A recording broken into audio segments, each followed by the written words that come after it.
Ready to boost your video creations? Try Maxon Studio. Maxon Studio's got your back with a sleek dashboard that's like your own personal editing playground.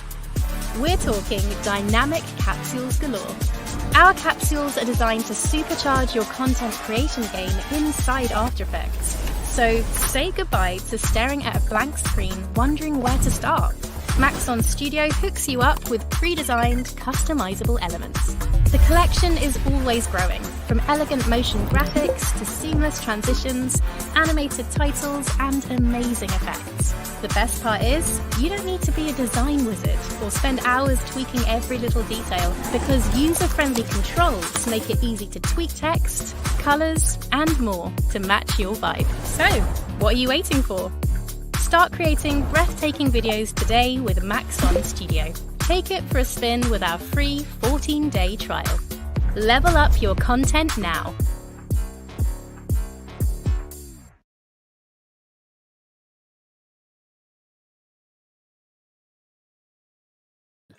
We are muted. Yes. Yeah. First second of the show, and I've already messed up the production. But hey, I'm doing it for good luck. It's like a jinx. If everything works properly. Oh, Drake is here. Thompson X is here. And let's quickly start with a sound check. Sharon and Jose, how's everyone? We're streaming on 3 YouTube channels today. The Maxon YouTube channel, the Maxon Training Team YouTube channel, and the Red Giant YouTube channel. And how are you? Oh, wait a minute. Let me switch. There we go. So now I can look this way, and Lionel thinks I'm looking at him. Which way am I? Am I that way? On the right. Perfect. On the right. Yes. Yeah, but now you're the other way around. You have to look to the left to pretend that you're looking at me. Yes. No, that's the other way. There you go. That's correct now. So welcome everyone to the conclusion of our 4-week show where Lionel, Master Trainer Lionel Bisidomini, is showing us how to create his magnificent marble run. And not only that, so I assume everyone is can hear us. And yeah, I'm going to start with the housekeeping. So let me just do this and just maximize my screen. And I'm going to post some links in the comments as well, so you can copy and paste. So to go to this page where you can get all the major links, I'm going to copy and paste the link in the chat where we have the Maxon events page over here, where it shows all the shows. I keep saying that. That's, you know, it's funny. Any events and shows that are going on in your area or online. Of course, the Maxon Training Team YouTube channel where these shows are live streamed, and the Maxon Training Team YouTube channel is the only place where you will find these shows recorded with timestamps and comments provided by our very good friend and mentor, Dr. Sassy. And of course, you can go and watch them live on the Maxon YouTube channel alongside so many other things. Oh, there's Lionel. Oh, and me. Hello. So, of course, do yourselves a favor and go and learn ZBrush. Enough said about this fantastic software. If you have any inclination, any artistic inclination, please do yourselves a favor. You're going to do yourselves a great favor. And now with ZBrush for iPad, you can even do it in the couch and many other places where you need to be sitting down. If you want to claim for the month of October your free t-shirt, please go to this link here, get your t-shirt. And for this month, the code is, paste it, there we go, the rolling cones. Now, just to make sure that everyone has the link for this page over here. Did I paste it? I don't even remember if I pasted it. Yes, I did paste it. Oh, my Lord, I forget. It's one of those things that comes with wisdom, and that's your hair goes from the top of your head to the bottom of your head, and you forget things, but you're wise nonetheless. And yeah, if you want to ask your questions for the Ask the Trainer show every second Thursday, so 2 Thursdays a month, go here and sign up and post your question. Now, what else do we have here? We have Cineversity that hosts all the fantastic videos we make. And yeah, oh, by the way, let me bring up beautiful faces here. By the way, If by any chance you want to download the project files that Lionel is making for this series, you will find a link in the description text below. So that link is always there. You just click on it and you follow the instructions, and you can download the files that Lionel shared with us very generously. And I can promise you the files are absolutely impeccable. So, Lionel, what are we going to do today? When I say we, I mean you. So yeah, today we're going to render the marble run and to add texture materials on it, to light it, and then how to compete in After Effects. So it will be a good reminder of the ACES workflow, because now Cinema 4D is by default in ACES, and how to set up passes and so on. Okay, one little correction. I think the automatic ACES was a special case for beta testers because you happen to be a beta tester. It may be the case that the new project file someone opens in their commercial version of Cinema 4D will be in the traditional space, but Lionel will show you how to switch to that anyway. I'm not absolutely sure. I'm just under the impression of that because I've got so much information, including over 20 different versions of Cinema 4D installed on my computer, so it's natural to get confused. Without further ado, I will share Lionel's screen, preferably the one that doesn't have our faces there reflecting. Yes. Yeah, Let's move it under the screen. Yes. Under the screen. There we are. There we go. So this is it. I'm going to remove our beautiful faces from here, and Lionel will proceed while I'm going to be looking at the chat and interrupting him if necessary. Show us what you have, Lionel. All right, so this is our marble run. As you can see, there is no material on it because I just untick that in the materials. So let's see it. It's gonna take a few seconds, I guess. And well, it looks better already. And it's even better if we do the actual render. So this is the final scene. This is not the scene I provide. The scene I provide is actually the kit to build something like this. So today we'll see how I rendered all this, set up the lighting, the materials, which is very interesting because there is really 4 materials in the scene, or I would say even 3. 2 are the same with just a few difference for the wooden blocks. And what's interesting is, as you can see, they all have slightly different colors, hue, and it's automatic. And also, as you can see, the vein of the woods are tilted 90 degrees randomly every time. So that's neat because it's just one shader. And if I may interrupt you for a second. Yes. While you are showing this, I'm informing everyone that I will be pasting 4 links in the chat. Yes. Where you can follow, and Lionel has managed to get a huge discount on his Udemy 4-part series of tutorials. So yeah, I'm going to post them while Lionel is talking. Sorry for the interruption. Keep going. And this is the kit I'm providing. So it's in the files. So it's all you need to have to create something like my example.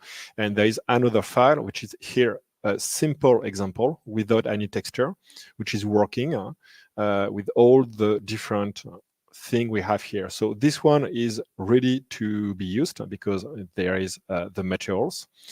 The same material I'm going to recreate. And you just need to assemble everything, use blocks to make it look cool like that, to create some base, and assemble everything. We even had the Ferris wheel. And we built that in the last show last week. And now we have the final scene. Okay, so and today I'm going to show how I did this one. Let's wait for it. And let's start with the same scene, but without any texture, without any lighting. Well, a light, because there is some light, I'm going to delete. And that's it. Okay, so no material, no lighting, as we can see, if we start the IPR, okay, so there's some work to do to make it look nice. So first, what I like to do is to create some lights. Usually I create the lights, create some basic lighting, then I add the materials, then I redo the light, okay? So here we're going to do something very simple because we just want to showcase the whole thing. There's nothing fancy going on, so I'm going to use classic lighting, 2-point lighting, maybe 3, we'll see.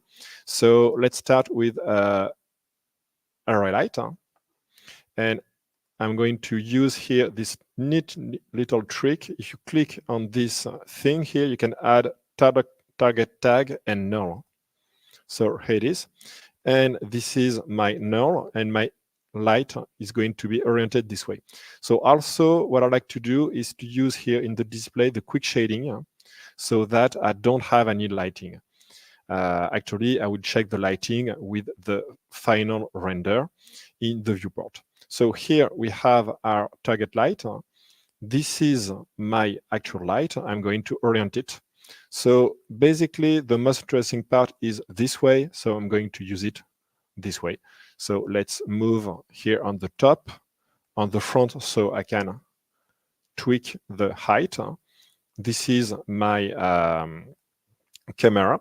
I'm going to choose, for example, our this camera. No, this one. I didn't name them, which is not really a good idea, but okay, maybe this this view.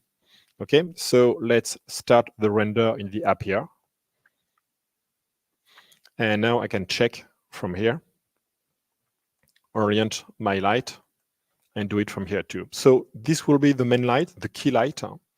So the key light, let's call it key, usually is a small light so that we have a stronger sense of lighting and deep shadow. Okay, you can see it here on the bottom. And that depends on the distance of the light and its size. So if I increase the size of the light, we have, of course, more lighting, but the shadow will be not as dense. So I can decrease here the intensity like that. And well, let's make it a bit smaller like this. And that thing that would be a good starting point. Okay, so now I'm going to create the second light. So nothing fancy, I'm just going to put it here. That will be the field light. And the distance usually for the field light is a bit further, but it's a big light so that we just feel the shadow. Okay, so obviously it's too strong, so I'm going to decrease the intensity to have something like this. Okay, so now we have strong lighting. If I just orbit with the default camera, we can see this. So the back is more in the dark. And usually I just add on top of that dome light and decrease a lot the intensity. So we have enough contrast. We have the interest from this point. And that's a good starting point for lighting. So again, nothing really extraordinary. It's a very typical lighting. I would even say blend, but it's a good starting point.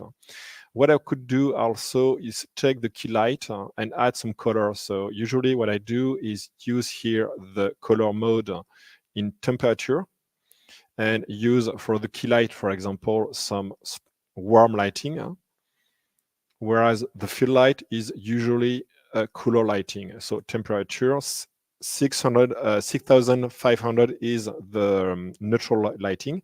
So if I go this way, this will be blue this way and a bit more red this way. And the dome light will stay neutral, or I could here put some color, but I think that will do like that. Okay, so that's it for the lighting. Maybe I'll be back on it. First, I'm going to, for the materials, I'm going to add the material for the ground. So now we have a very good library of material inside Cinema 4D. That's all I used, and they are all very, very good. Right? I mean, really. And if I take here, for example, the concrete, we have a lot of very nice texture for concrete material. I can just increase here the size to take a look. And I would like something rather neutral, maybe this one. So you just need to drag and drop. It's going to download the assets. You can check the license. So yeah, this one, for example, is the Maxon one subscriber, but you have a few ones like this one doesn't have any license, so they can use it with the standard Cinema 4D license.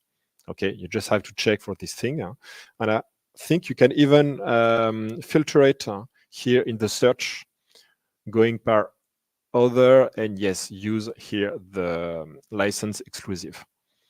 Okay, so we have this result, which is nice. And I could try another one, for example, this one. Let's drag and drop. Wait for it to download. And yeah, why not? And here I'm going to use my layer, unmask everything in the layer. I'm going to take my plane S, this is the one.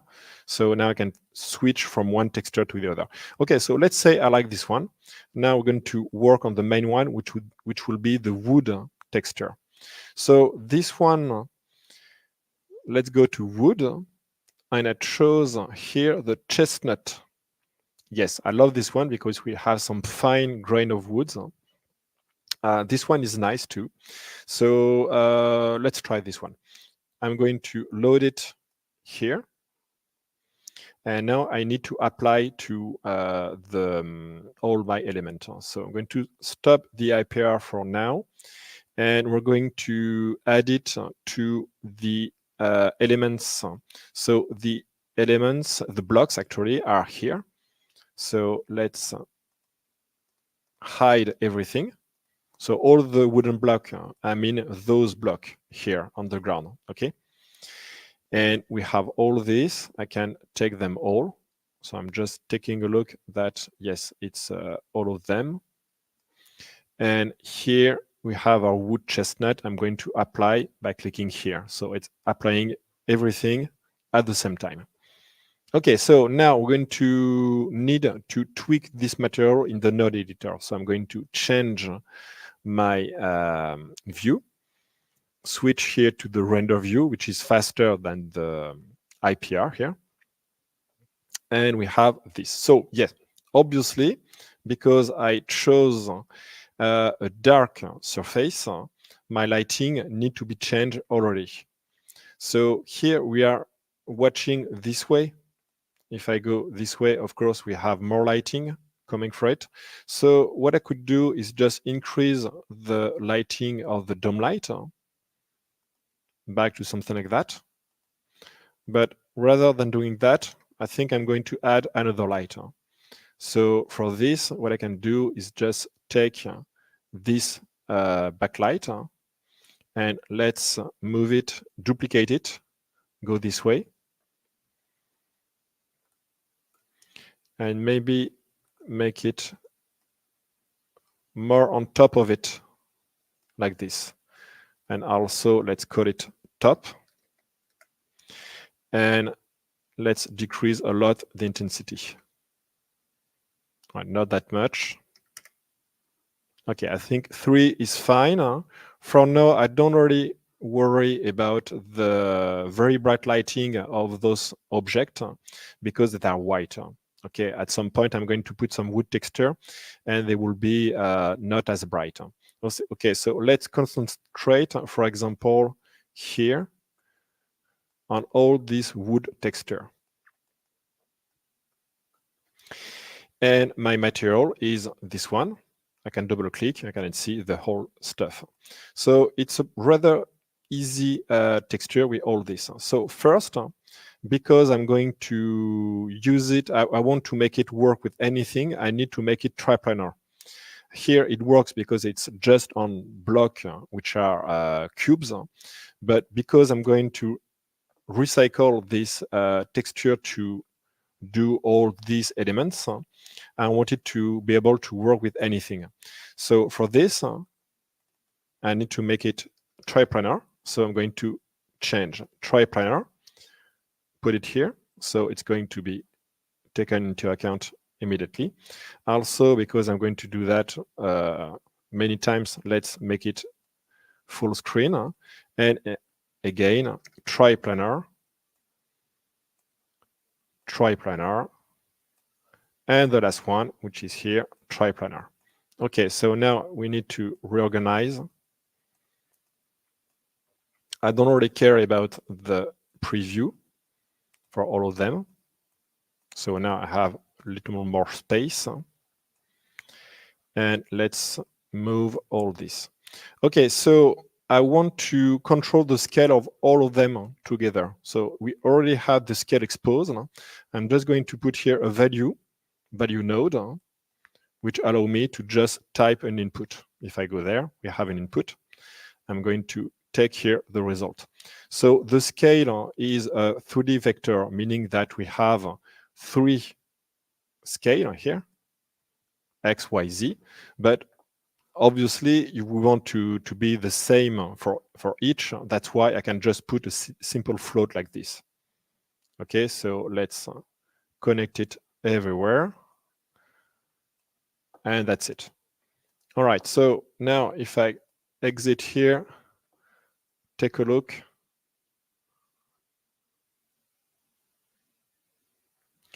It seems that doesn't work because I didn't change my float. So let's put some size like 0.1 or maybe 0.05.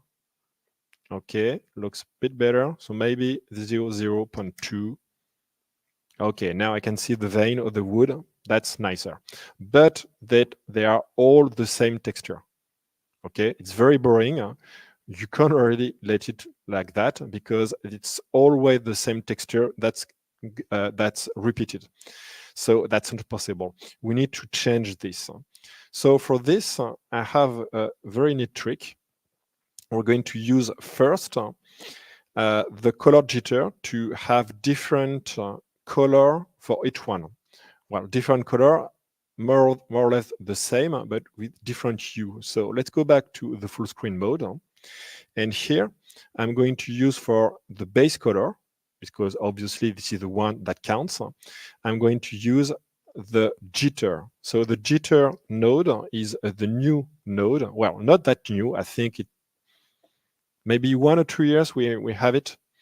But it's amazing already because it can output some different value for each different object you're going to apply. So this is the input mode. Name ID means it's going to work for each different object you assign it. So I'm going to take my triplanar here, assign it to the color jitter, and the out color is going there. So by default, we can see the result here because it's going to create a hue variation, saturation variation, and so on. So I'm going to put it to 0 so that there is no change. And now this is my texture. Okay, so I just need to have a slightly different value in hue, just a few degrees like that. Okay. The saturation, I guess I'm going to desaturate it, something like that. So this is going to show me the maximum value. And the value, maybe we're going to have it slightly brighter like this. Okay, so now let's take a look at the results. Exit the full screen, launch the render.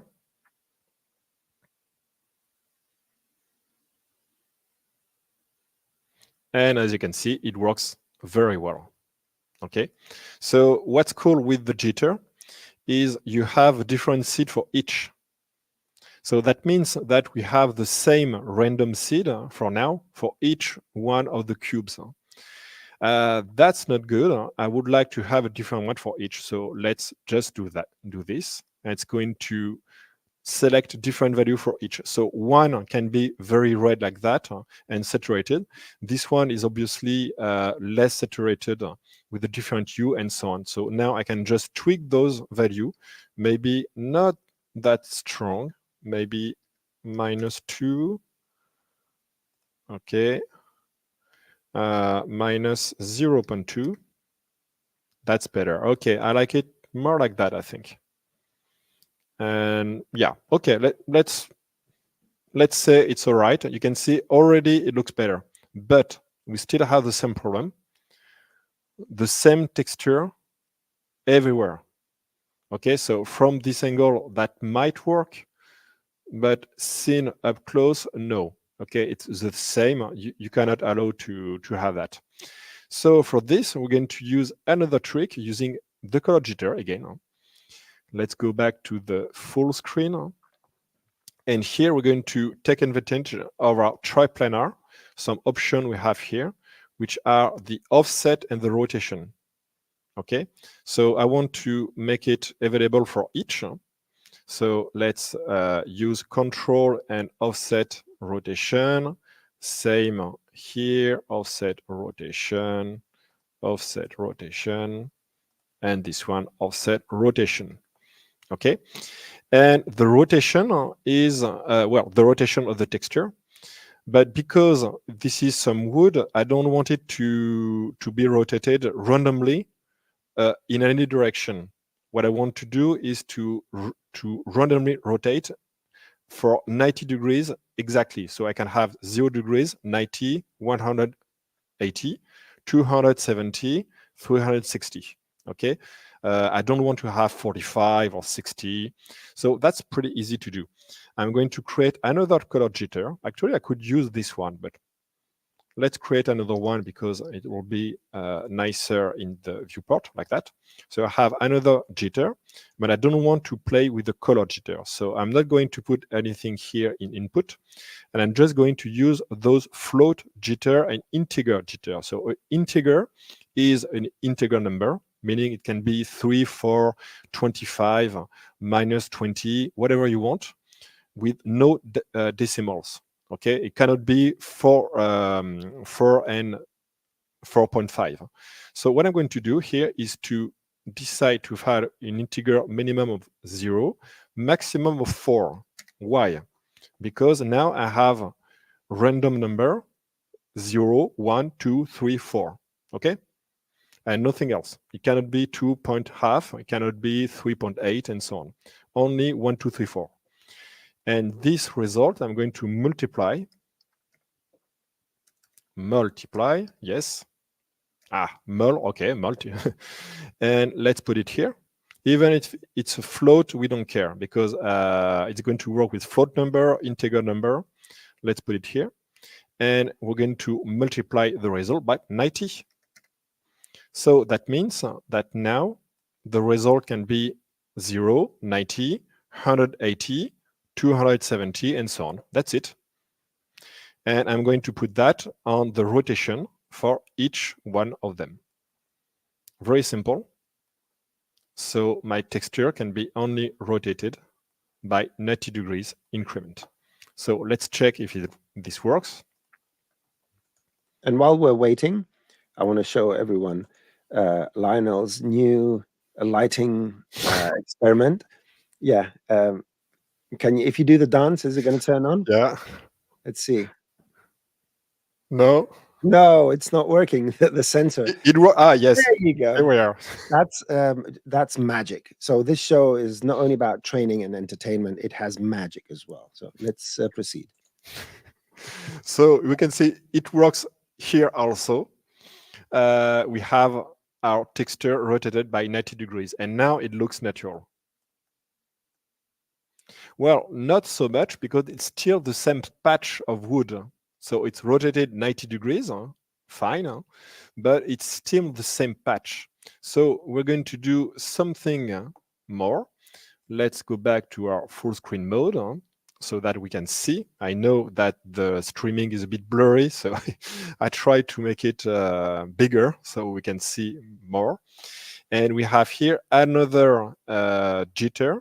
So first, I'm going to take my seed to 666, for example. So it's a different seed than from the one for the color. And now I'm going to use the float jitter. So here it's going to be between 0 and 100. So it's going to be a random value between 0 and 100, and can be 45.5, it can be 64.45, 6, and so on, okay? And this one, I'm going to use it simply in the offset. So it's going to offset it, the texture in XYZ, which is exactly what I want. So we don't have the same patch everywhere. So here, and yeah, I forgot one, which is this one. And that's it. And I change my C to 111, for example. So more randomness, more control randomness. And if I render this, now we can see our patch of wood have been offsetted slightly for each. You can see it's not every time the same. This one is different from this one. So now it's random enough to make it look like that each cube is different. And I could go even further than that, but I won't, because I could just use those jitter value to have different roughness for each one of them, to have different bump map intensity for each one of them. It's very easy. You just have to create another jitter if you want, and set here in the float the right value to drive the roughness and so on and so on. Okay, I think this one is enough, so that would do. Okay, so now I want to take care of the wood of our kit. So for this, I'm going to cheat again, because I love to cheat. I'm going to duplicate this texture. Let's call it elements. I'm going to apply it to the rest of the kit. So here I just need to hide the blocks and make the elements appear. Okay, so the elements are all this. I'm going to select them. Okay, I don't need to select the effector and so on, of course. So let's select them down.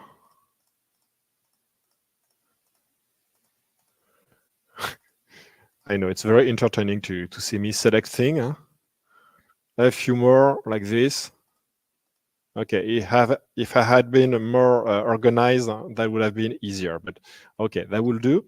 So now I'm going to use my element and apply the element to all of them. Okay, so now if I take a look, they all have the same element, and you can see it works. It works because they have different color, and it even works here on my cup because of the triplanar thing. Okay, so it gives the impression I did some good UV, whereas I didn't do anything. I hate doing UVs, so if I can get rid of that, I do it. And here we have different elements, and it just works. It could work like that, but I think it's better to create some contrast so we can really see this element apart from the other. So my elements here, I have the shader graph here, and here it's very easy. I'm just going to play here with the result of the jitter, the final jitter, and make it look like brighter. So let's add a color correct, add it here. And here I'm going to change the gamma a lot, something like that. And I guess I'm going to desaturate. Maybe it's a bit too bright, like this. Okay, and now I have my different wood made with the same material, but now I can see the part of my kit better. I think I increase the scale, level scale also. Yes, and decrease the saturation scale. It was almost no color. Maybe I'm going to decrease the gamma.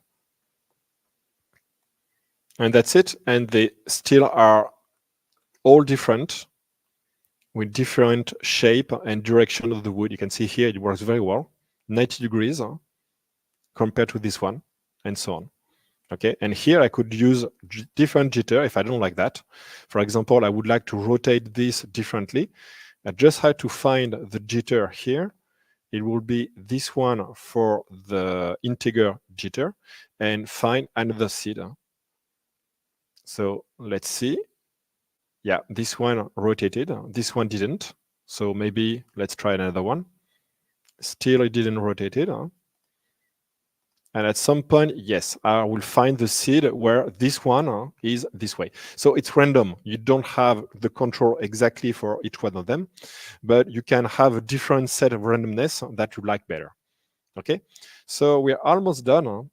As I said, it was very easy. So the other material I added to all of that was in our asset browser. I use the glass.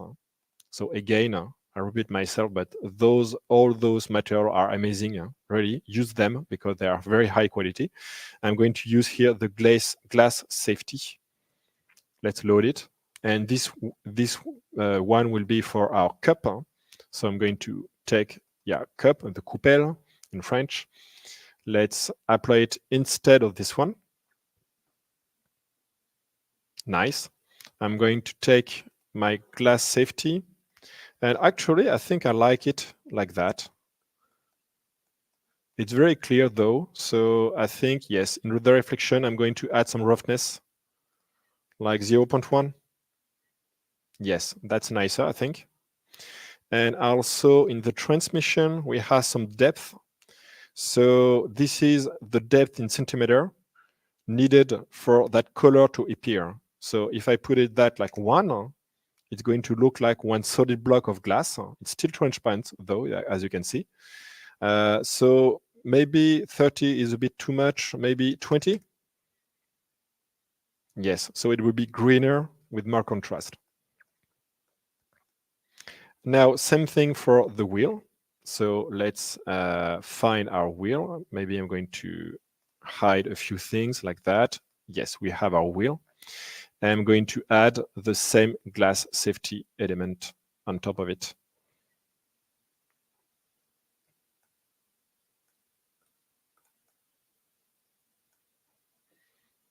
Yeah, and something wrong. I think, yes, in my subdivision surface, I have something that should not appear. Yes, this is the remesh here. Let's hide it. Yes, that's better. And that's it for the shading. So yes, of course, no, that's not it for the shading. I should spend minutes and even hours to make it look better, but that's not something I can do live with you. This is just a starting point. So from there, you're going to tweak your color, tweak your lighting, then you're going to tweak again and again and again and again until it looks the way it should. This is a starting point again. Okay, but I will stop because it's already, what time is it? Yes, 38. And there is all the After Effects part we're going to do. So maybe there are some questions about this. So no, we don't have questions. There was one by Sharon asking if you can use, if you can move the triplanar with the object. And I explained that there is a projection space type. So you can pin the triplanar to the world, you can pin it to the object and all that. So that was resolved. And we have a lot of compliments here about my ability to speak many languages using Google Translate. I also speak a few languages using hand signs. So yeah, I'm a virtual polyglot. But in any case, please continue. All right, so I'm going to switch to my final render because in the final render here, I tweaked the material, like I said, and I have cached all the animation of the marble. Okay, so I'm not going to render everything, but I'm just going to comp one thing. So let's take a look in After Effects of the final with the final result. Here it is. So this is not the final result, but an example I want to show you. So let's go to this one. I mean. As you can see, it works. And this is all the different element I'm going to use. So back to After Effects, to Cinema 4D.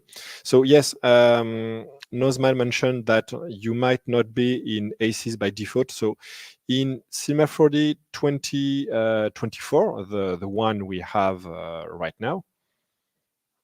Oh yes, of course it didn't show on the, so 2025. 2025. It's showing on my other screen. We have here in the project color management, by default, I'm not sure about that, but to be confirmed, that you are set in ACES by default. Okay, so I really recommend to use ACES for rendering. It will look better, and to set your project like that. They have reworked the ACES color management. It's easier to use now because you don't have to convert anything. Okay, maybe some webinar about that at some point, but I can tell you that it just works straight off like that, right off the bat, and it's amazing because already before it worked, but there were a few caveats. Here it's just easy. Yeah, there was just to make a quick before 2025, there was a button that said convert. So that the reason you would use that is if you had a scene from another color model, you would convert it to the current color model. The problem is that was a one-off destructive conversion. It would just change all the colors, which means that if you bring another model and merge it into your scene, there was no way to convert the new merged component. If you press convert again, it will convert the same scene again. And the more you press that button, you would get black textures. Now you copy and paste, and the system recognizes the source and the destination color spaces. And in theory, you will always have your assets in the right color space when you paste them in a new document with a specific color space. So the way we describe it in less words is it sort of works now properly, and it's easy. Right, back to you.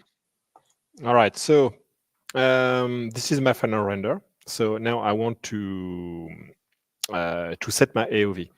So again, about the AOV, you don't need to put AOV all the time. I like it because I have more control for it, but it's going to increase a bit your render time, and you have to know how to do it. So if you have a very nice render that you like this one, you can very well render straight PNG and call it a day. It's all right. You can even use PNG, which are 8 bits or 16 bits. They are not ACs. They are going to be sRGB.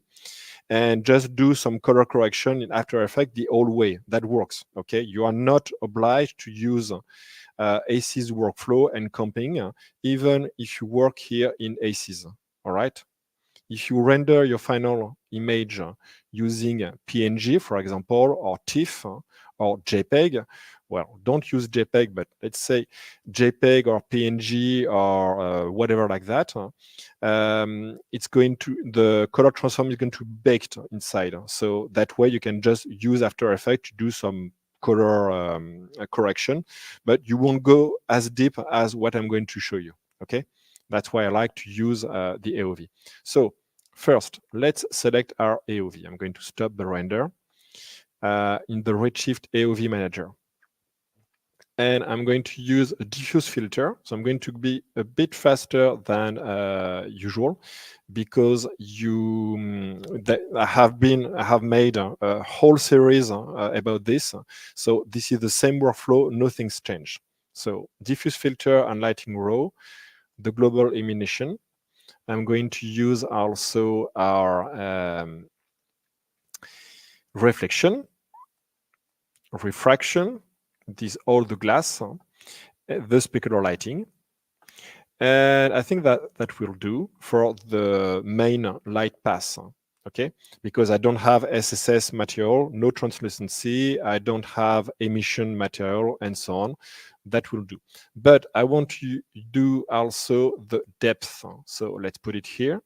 And I want to use also the normals, the motion vector, not the normal, sorry. Motion vector, so I can add depth of field during compositing, and motion blur during compositing. Okay, so you don't need to do anything about setting this all, except that I don't want to use the multipass included with CML4D. I want to use the direct pass.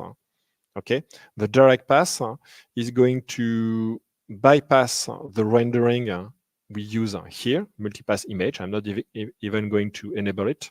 It's going to use instead the one we have here in AOV.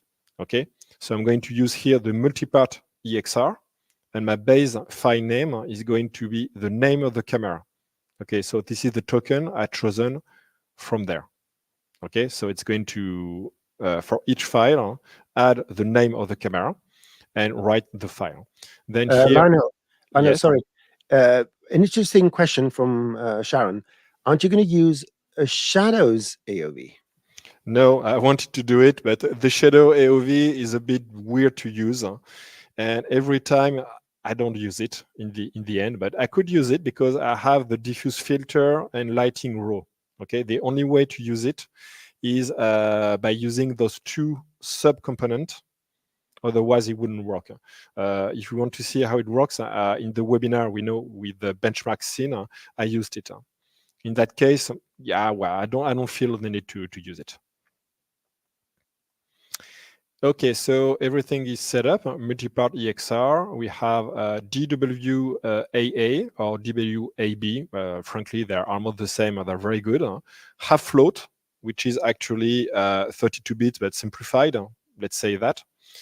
And because it's a multipart EXR, I will have one EXR file. Okay, I need to tweak one thing though, is the Z.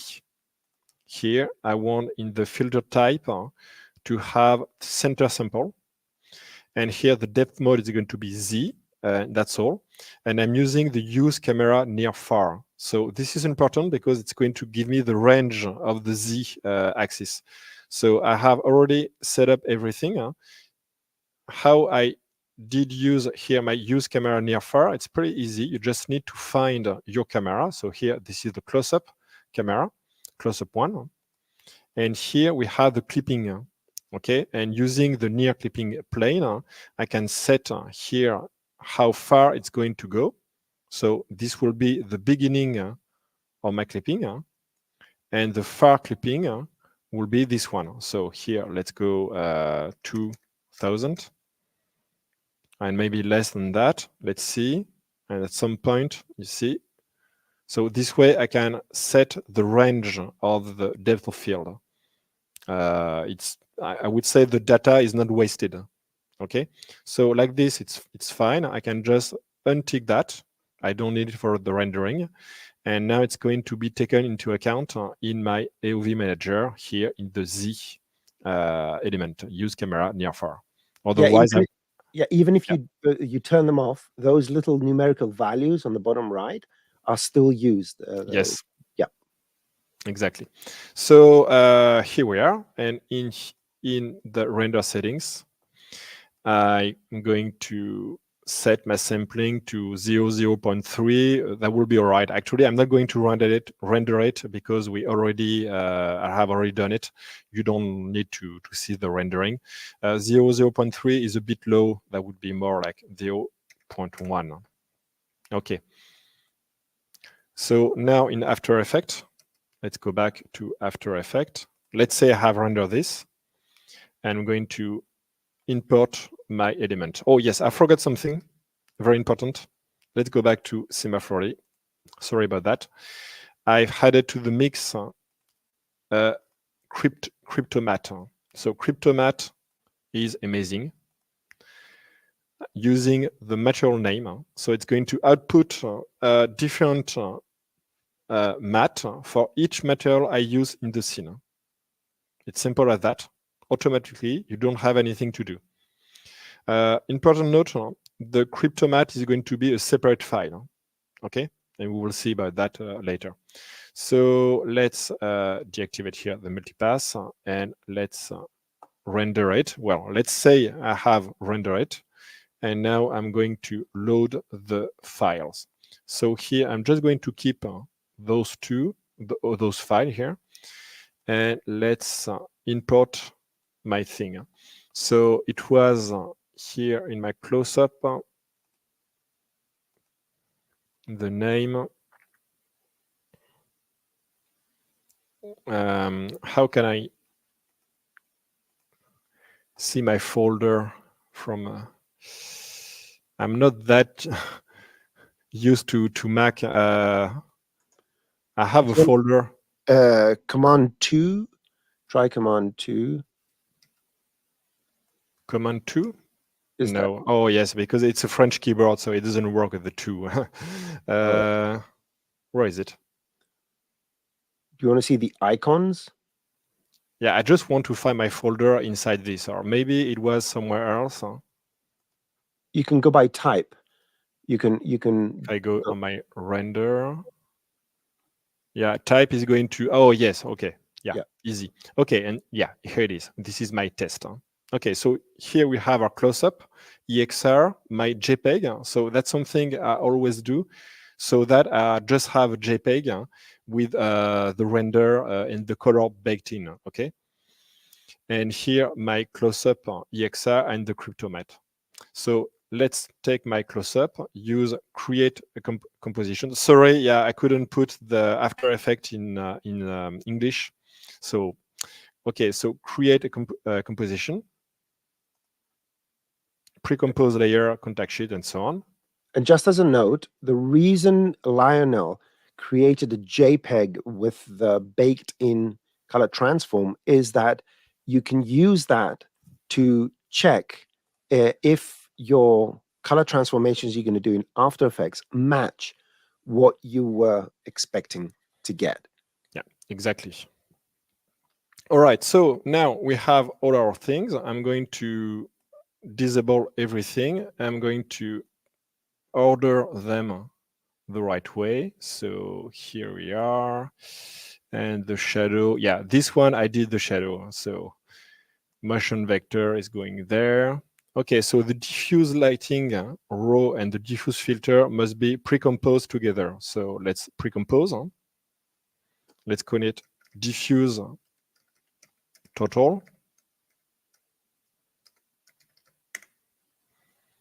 Let's go there. And I like to put the filter on top of it. And the filter will be in multiply. Okay, so that would be my lighting, my basic lighting. Let's go back here. And now I just put those on top of it in normal. And we're back with our whole thing. So you yes, said, just a little correction. You said normal, whereas it's additive. Oh, I did. Oh, yeah. Sorry. Yes, all those are additive. Yeah. The diffuse total is going to stay normal, and here inside the diffuse, the filter is in product. And that's why we pre-compose everything. So let's go back here, and actually here, when we are here, I forgot to show you that in After Effects, I set up the whole project like this. So again, nothing new. Everything was seen in the previous webinar. So ACs 0.3 CG, and all those are the default value. Okay. Also, there is there is a bug here. You can see the profile of the EXR is in ACs. This is wrong. You need to change in you interpret your footage and put it here in ACs CG. Okay, so now I have the whole thing and it's being composited, and now I can work on it. So I'm going to add my effect layer for the depth of field. For the depth of field, I'm using the Robite depth of field, which is just amazing. So it's a bokeh, fast bokeh blur pro. This one, fast bokeh. I'm going to put it on top. And for this one, we need a depth map. Okay, so the depth map, we already have it. It's the Z depth map. And here the trick is you seem to not have anything, but you do. You just take your close-up. This is the extractor effect, which is going to sort the layer. And here we have our white point. I'm just going to increase this, and we can see our depth map. So this way I can set it exactly the way I want. Also, I would like to change my display here from aces to raw, because I want to see the raw value, so the pure white. Okay, we don't want to have any color correction for that. We want to see the pure value. So here, this way, I can set it, maybe something like that. And I could increase the black point to have more contrast like this. So the more contrast you have, the more shallow is going to be your depth of field. So now I have set up this correctly. Let's go back to the assemble. Can I add a bit of sophistry to this? The reason Lionel changed that from aces to raw, the same principle applies to anything that doesn't get interpreted as color. The depth map is not color. It looks like color, black and white, but essentially it's a data channel that describes how far each rendered pixel is from the camera. So when you're using data channels, if they're normal maps or anything that has to do with data, not color, not what you see, although you can see it, you have to make it raw so the values don't change. Thank you. So here I'm using the fast bokeh. You have this feature in the Pro when you can set your focal point the way you want. So here it's going to be on this part. It could be here, and you can see the rest is going to show blurry. So that works, but you can see there is one slight problem. In this example, I used some alpha. Okay, and this, if you're going to use the alpha, you're going to have this effect.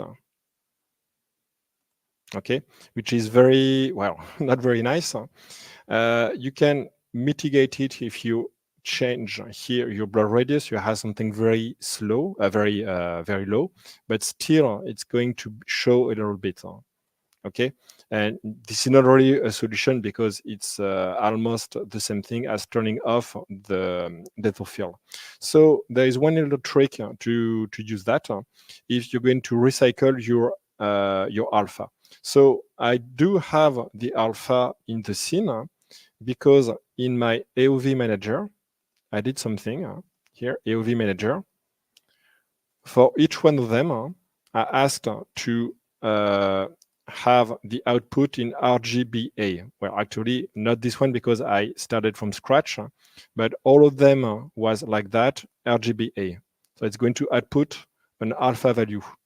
Okay, this alpha value is existing because let's go back to a close-up where we have this background, because here on my dome light, I put here, I replace the alpha channel to 0. Okay, if you don't do that, let's take a look at my render view.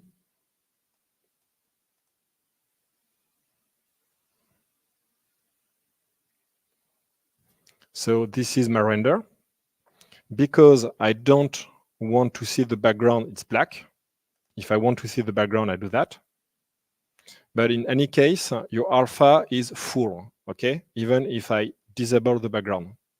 Well, actually, no, you have the background like that. Sorry about that. But if I want to have the background, but make it transparent, you're going to replace your alpha channel like that. So now you do have the background like this and your alpha. And when you have your alpha, you can use it here in your AOV manager by just setting the right channel with the RGBA.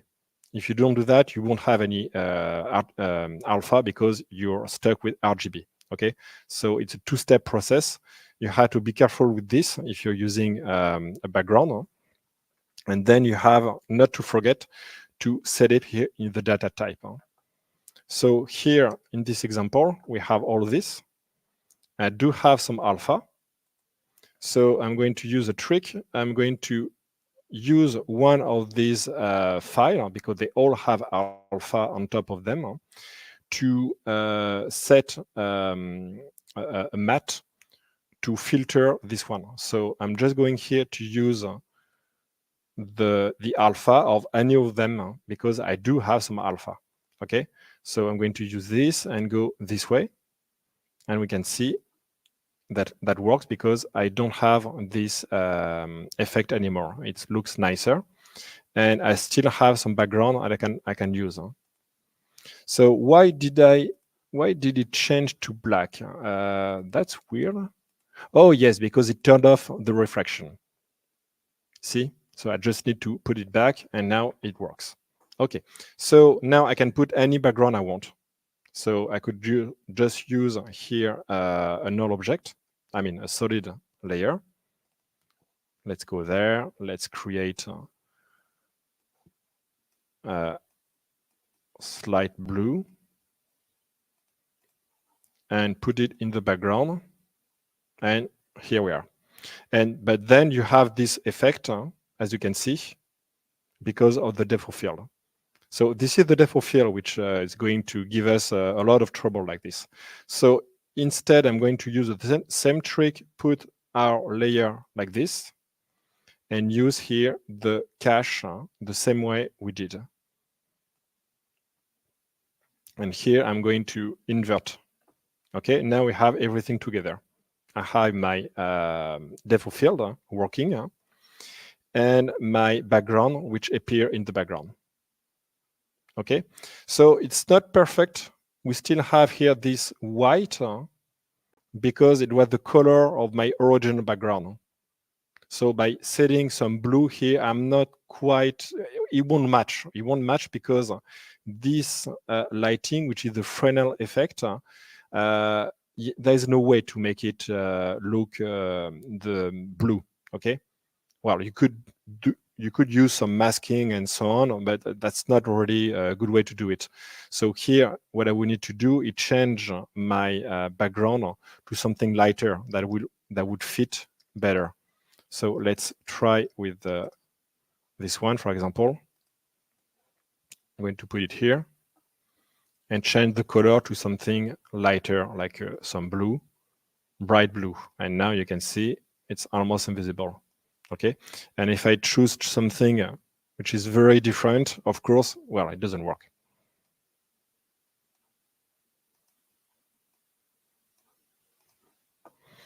Okay, so let's see very quickly about the Cryptomatte. So the Cryptomatte, you need to import it. So let's go here, import it. This is the one. So this one, you don't want to create a composition. And your Cryptomatte is going to give you some this. And if you use the effect Cryptomatte, you're going to make appear all your material. And here you just need to pick your material by selecting the effect like this. I'm going to add by using Shift, this one, for example. Okay, so it's all this part. And the way I like to use it, I like to use it by cutting this. So it will be Command X. I'm going to the diffuse total. And it seemed like crashed. Oh yes, sorry. Everything okay? Yes, that's not Maxon, that's Adobe. Let's continue. What time is it? Yeah, I still have time to.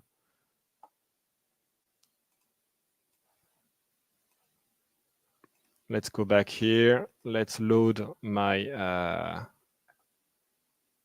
whole thing. And I guess I will start from this one. So this is the final result I wanted to show you. So what I did here, yeah. So the problem is if you have just, well, let's go back. I'm sorry, I've been a bit troubled by the crash. So yes, if you want to use the Cryptomatte, you need to go to your diffuse total thing. I'm going to go to the diffuse filter, which is the raw color. Okay, so this is the raw color without any lighting. So if I add to this my Cryptomatte, so I'm going to import it back, put it right here, use the crypto matte effect. I'm going to choose this one and this one. And now I'm going to choose the output to be mated RGBA. So actually it's going to be this if I show the alpha. Okay, so this is a mask. I'm going to pre-compose this. Pre-compose. I'm going to transfer all the attributes to the new composition so that now we don't have any effect, but we still have the alpha, so that I can use here the layer effect, which allow me now to use some any effect you want. For example, the USAT, and desaturate everything. And it's not going to touch anything to the contrast and so on, because the actual lighting is in this composition. So if I go back here, now everything has been muted in color, except my Ferris wheel, except the ground and so on. Okay, so if I go back here, I could now work on the ground and change the color and so on, etc., etc. So that's really nice. So now to wrap it up, we can see here I have a different background. So my background is from the horizon. Okay, and this is a plugin from Trapcode, so Redshift. I'm using to change the background to something else. So how did I do that? I'm going to hide this horizon. I'm going to hide that too. So we're back here to our background, which is just like this. And we're going to create a new layer. So solid layer, we don't care about the size of the layer. Let's call it horizon.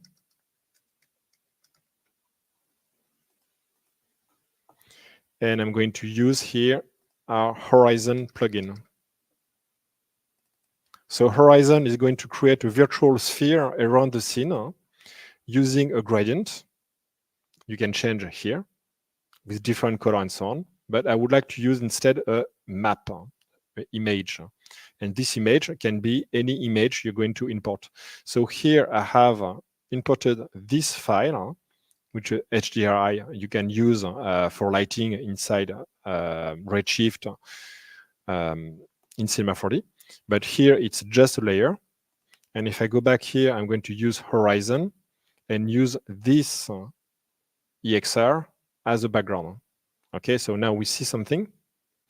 And now if I'm going to create a camera, so a new camera, this camera is going to, so let's create it here. This camera is going to drive this image. So now if I just scroll around, we can see we are inside the room.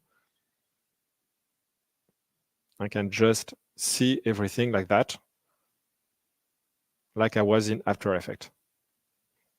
So now if I just use this result, horizon, I need to use again our set matte. I'm going to use, so this will be this one, and invert it, and you have a background.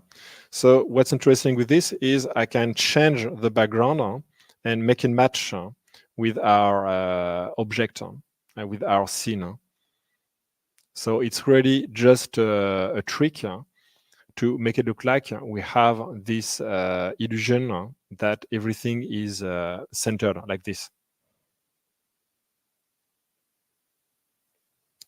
And because this is a different background that I can just change, I can put some effect on it.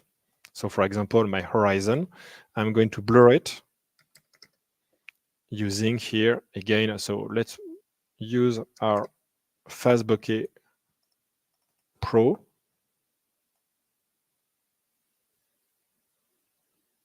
And maybe we could use some optical glow on top of that. So I'm going to use another layer effect. let's call it glow, and let's use optical glow.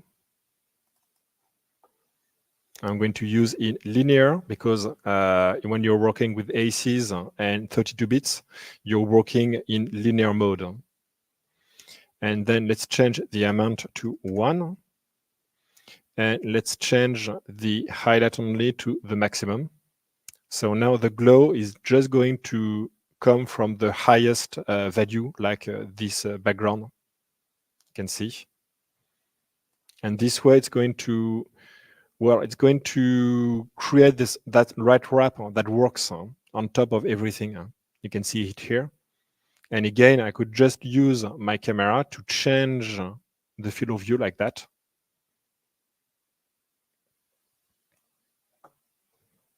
And have this effect, which is pretty nice, I think. Beautiful. All right, I think, well, because I have already done all the webinar about compositing, that would be just, I mean, it's already been said. This one was interesting to use the alpha to change your background using the camera and so on. I think that's already enough. Inside all this, I have used also here our not on this composition, but I have used Lux, which is still very amazing to create some color grading. To tweak everything to your liking. So you just add on top of that and iterate and change your different composition option. And we can see here some final result. So very simple. This is Lux. And some more. So this one, yeah, is using the motion blur. On this computer, I don't have the license for the motion blur, but you can see the result here with this marble, which is blurred, and this is a compositing effect. So what's interesting here, typically when you're using motion blur, and it's not the right amount, you have to re-render everything again. And here, well, you don't need to do it because it's going to be done only during the compositing. So here you can see I can increase the intensity by just setting here the blur amount. So like 0.3 to have a very slight blur amount or a very strong one. This answers one of the questions we have by Matthew, which asks, is there any point in blurring the focus in post-production? I think this applies to vector mesh. When render engines are now fast, my response is, well, they are fast, yeah. But if you're rendering, 1,000 frames and you have to re-render 1,000 frames, it does make a difference. Whereas in compositing, if you're going to do any compositing, you can get away with things just doing instant changes. So if you can avoid the various, these post effects do have limitations as compared to the physical in-camera effects, both for depth of field and motion blur. But I can guarantee that once you nail the techniques to apply them, especially the motion blur, you're going to save tons of time. Yeah, same answer. For simple project, I never use all this. That would be interesting if you have a lot of frames to do. You have a fussy client that you're going to change his mind about depth of field, about motion blur. Then if you are going to re-render everything, you're sorry. But if you know exactly what you want, if your client know exactly what you want, yes, a real depth of field, real motion blur will be not faster, but easier to set up with a better looking result. Because the depth of field effect in compositing, you will still have some problem with the edges. Same problem here, we can see it. It works very well if I put some low amount of motion blur here. But if I increase it a lot, it just fades apart because you cannot guess what's behind the marble. But I would say you never need to have as much motion blur on something. Maybe a slight amount like that, it helps to sell the realism. and it works very well. And you have bigger problems when you have two objects that are moving in different directions, overlapping, because one Yes. object is going to have motion vectors that are pointing in one direction, the other object the other direction, and wherever it overlaps. I think you can see it in this scene that Lionel has, where the two marbles are very close to the wheel and they both have motion.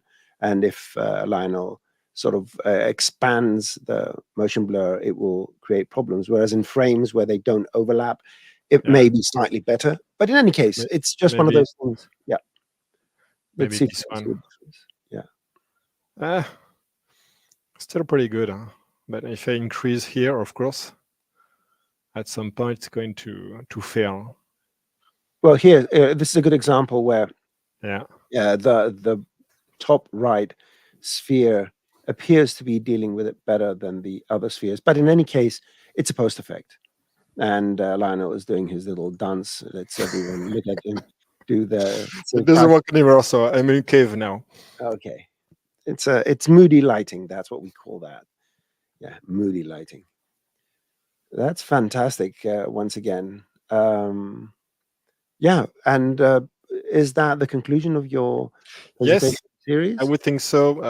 I could go on for 4 minutes and minutes, but I think that's long enough. And again, everything about how to set up the AO ambient occlusion, the shadows and so on, have been dealt with during the webinar with all the AOV. So I think we're fine here. But what's interesting here is use of the background, which I didn't cover in the last session. Yep.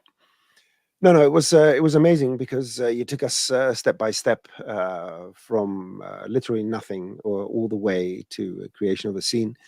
And yeah, I just want to remind people that if you take a snapshot of this, I'll give you a few seconds or you can watch it again. This will take you to the same place that this link will take you. And that's the link to everything everyone needs to follow our show. And don't forget, go down to the description text below, click the link to the download files. And this is going to be from now on the standard with our shows. Any shows where we have projects to share, there's going to be a link there that's going to guide you to a way of downloading the files and enjoying them. So, Lionel, on that note, I want to personally thank you very much for the amazing stuff, sharing your very valuable knowledge and your artisanship. And yeah, we are going to have Lionel for more stuff as we move forwards. He's a friend and a regular contributor to our shows. I want to thank everyone for hanging out with us. And what else do we have? Well, we have more shows, and I'm not sure if I just want to check just to make sure. We don't have Ask the Trainer this week, but we do have Ask the Trainer next week. So don't miss that. And I think that we have VFX and Chill on Friday. But nonetheless, go to that link and it will tell you in the events page what other shows we have coming up. Again, thank you, Lionel. Thank you, everybody. Now I need to go here and find... now I've lost my mouse. Yeah, there you go. Found my mouse. I need to go here to put the end screen. And goodbye, everybody. Bye-bye.